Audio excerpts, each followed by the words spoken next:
When Ethan Ward bought his lakefront home in Silver Pine Meadows, he believed he'd found the perfect escape from city chaos. His small private dock extended gracefully over the water, and every evening he'd sit there with his daughter, Lila, watching ripples dance under the fading sun. The property deed clearly stated that his land extended 20 feet into the lake, making both the dock and the shore privately owned. Neighbors admired his upkeep of the area. He'd planted reeds to prevent erosion, built a small seating bench, and even installed solar lights along the path. It wasn't just a lake.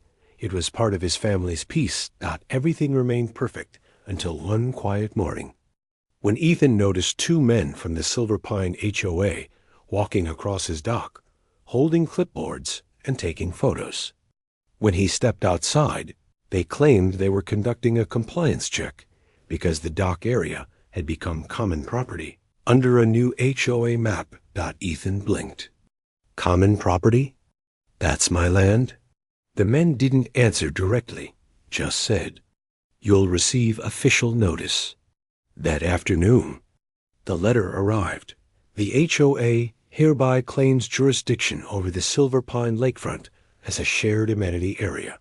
That single sentence turned Ethan's peaceful life into a war. At the next HOA meeting, Ethan brought his property deed, showing his ownership of the lakefront section. But Carla Jennings, the HOA president, a woman known for her rigid interpretations and political tone, dismissed it entirely. "That map predates the revised community charter," she said confidently. "All lake access is now designated as shared use." Ethan stood up, firm but calm. "You can't override a deed with a committee vote." Carla smiled coldly. "We can, under association authority." The room fell silent. Some residents nodded with her out of fear, while others whispered uneasily. It wasn't the first time the HOA had stretched its power, but this time they'd chosen the wrong homeowner. Ethan was an engineer with a sharp mind and a strong sense of fairness.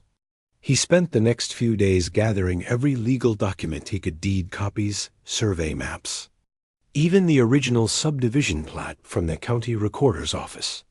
He discovered something shocking. The HOA's new lake map had been redrawn without approval from county authorities, making it legally invalid.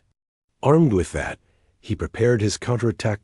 At the next HOA inspection day, Ethan saw Carla and her board members walking toward the dock again, cameras in hand. He intercepted them at the waterline. "You're trespassing," he said firmly, holding up his deed. "This dock is privately titled property." Carla scoffed. "You can't stop us from maintaining community resources." Ethan replied, "You can't maintain what you don't own." Their argument grew heated, drawing the attention of nearby residents. Phones came out. Carla warned him she'd remove the dock under HOA ordinance. Ethan smiled calmly. "Try it and I'll file for criminal trespass." He later posted a video explaining the dispute, backed with his official documents.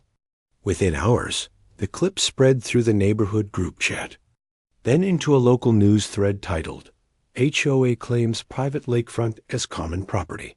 By the next day, the entire community was watching. In retaliation, the HOA began fining Ethan daily for obstruction of HOA access.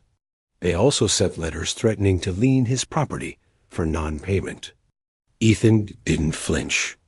He forwarded every letter to his attorney, Rachel Monroe, a specialist in real estate law. Rachel was blunt.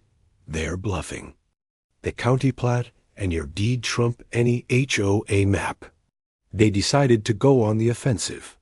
Rachel filed a cease and desist notice against the HOA and a formal complaint with the county zoning board. Within a week, the board demanded the HOA produce its new map documentation. They couldn't. Carla panicked. She accused Ethan of defamation online, but by then, screenshots of her threatening emails had leaked. Public opinion turned against her overnight. A month later, the dispute reached court. Ethan's lawyer presented aerial imagery, land titles, and HOA meeting transcripts showing Carla's attempts to rewrite boundaries. The judge's face hardened. The HOA has no legal authority to seize titled land, he ruled. When the verdict was read, murmurs spread through the courtroom. The HOA's entire lake revision plan was declared void. The court ordered them to pay Ethan's legal fees and issue a written apology. Reporters called it the Silver Pine Lake case, a symbol of homeowner resilience. Ethan returned home to find neighbors waiting with smiles and handshakes. "You stood up for all of us," one said. The HOA president, Carla, resigned quietly weeks later. The new board introduced a transparency rule requiring member approval before any land or common area changes. Ethan was invited to join the new board, but he politely declined. "I just want to enjoy my lake," he said with a grin. He rebuilt parts of his dock, this time sturdier and lined with soft amber lights. Leela helped him repaint the bench. Each evening, father and daughter sat there, watching the sunset reflect on calm water, the same spot that nearly became someone else's claim. For the first time in months, the lake was peaceful again. Months later, Ethan's story reached beyond Silver Pine. A local journalist featured him in a documentary on homeowner rights. "All I did," Ethan said, "was defend what was already mine. The law isn't complicated, their greed was." His calm courage inspired homeowners across the country to review their HOA documents, sparking online discussions about boundary control and power abuse. Now, when newcomers visit Silver Pine Lake, they often find Ethan sitting quietly on his dock, coffee in hand, smiling at the ducks. The HOA sign that once read "Community Lake Access" was replaced with a simple wooden plaque he carved himself. "Respect property. Respect peace."